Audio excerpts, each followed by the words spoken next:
Welcome back, car enthusiasts and design critics. Buckle up, because today, we're rolling back to the grooviest and sometimes most bizarre decade of automotive design, the 1960s. Now, we all know this era had its fair share of stunners, but it also served up some real head-scratchers. From cars that looked like space oddities to those that made you wonder if the designers were just having a laugh. Let's dive into 15 of the ugliest rides of the 1960s. Make sure to stick around to see which car lands at number 1. Starting off our list at number 15 is the 1960 Plymouth Valiant. If this car had a dating profile, it'd be labeled eccentric, and not in a good way. Its awkward, curved roofline and exaggerated tail fins made it look like a space pod that crash-landed on Earth. The front grille, it resembled a sneering face. Talk about an acquired taste. At number 14, the 1961 Amphicar tried to combine a car and a boat, but it looked like a quirky child's toy gone wrong. Sure, it could cruise on water, but on land, it appeared almost cartoonish with its flat, stubby nose and uninspired design. Functional, maybe. Attractive, absolutely not. Limited production vehicle. Unlucky number 13 goes to the 1960 Ford Taunus 17M. This German Ford import sported a design that was, well, bulbous and droopy. The headlights seemed to droop like a sad puppy's eyes, and the grille's large, chrome mustache didn't help matters. It's like the designers were in a slump, literally. Next up at number 12 is the 1965 Rambler Marlin. This car tried to blend sporty and luxury vibes but ended up being an identity crisis on wheels.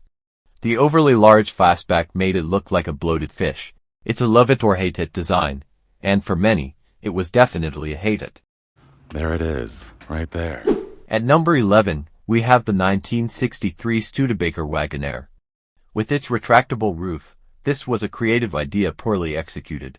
The boxy, station wagon body looked oddly proportioned, and the split tailgate gave it a chopped-off appearance. It was functional but painfully awkward-looking. No steering wheel, but it's great. Coming in at number 10 is the 1969 Marcos GT. While some call it unique, others are less kind. The ultra-long hood and bug-like cabin didn't exactly scream elegance. Instead, it looked like a sports car trying too hard to impress, only to end up as the oddball of the bunch. Is the owner who? Number 9 on our list is the 1964 Peel Trident. This bubble-like microcar was meant to be a futuristic marvel, but it turned out to be more of a joke. It was tiny, had 3 wheels, and featured a dome so see-through that you felt like a goldfish on display. Cool, maybe. Ugly. Most definitely. The 1960 Edsel Ranger rolls in at number 8. By 1960, Edsel was on life support, and this model's uninspired styling didn't help. The odd front grille was reminiscent of a toilet seat, and the boxy body lacked any redeeming flair. A sad farewell to a doomed brand. Everything is color coordinated. Number 7 is the 1967 Fiat 850 Coupe. The proportions were way off. The short wheelbase and high roof made it look like it was wearing a tiny hat a few sizes too small. It's hard to call it sporty when it's so, well, strange looking. Number 6, the 1968 Reliant Regal. Yes, the three-wheeler that made even tricycles look cooler. Its sloping, plastic body had a nose that looked like it was pinched, and it was prone to tipping over. This one was as embarrassing as it was impractical. Cracking the top 5, we have the 1962 Dodge Dart. The rear fins were so aggressive that they looked like they belonged on a rocket. Combined with a front end that appeared confused, this car was an eyesore that even die-hard moper fans struggled to love. At number 4 is the 1965 Checker Marathon. Sure, it's iconic as a New York City taxi, but beauty? Not even close. It was boxy, bland, and uninspired.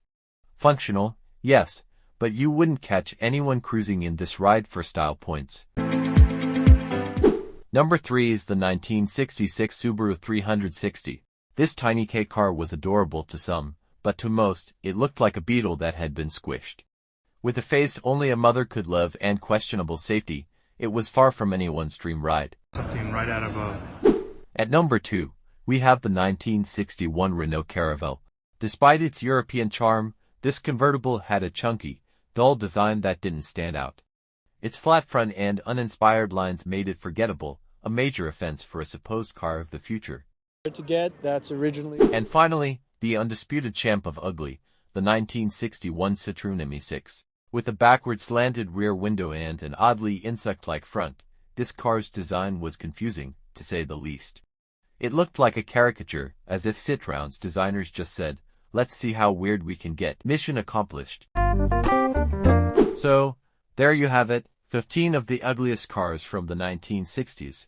Some were practical, some experimental, but all were truly unforgettable, mostly for the wrong reasons. Which one do you think deserves the crown of ugliest? Drop your thoughts in the comments, and don't forget to like, subscribe, and hit that notification bell for more. See you next time.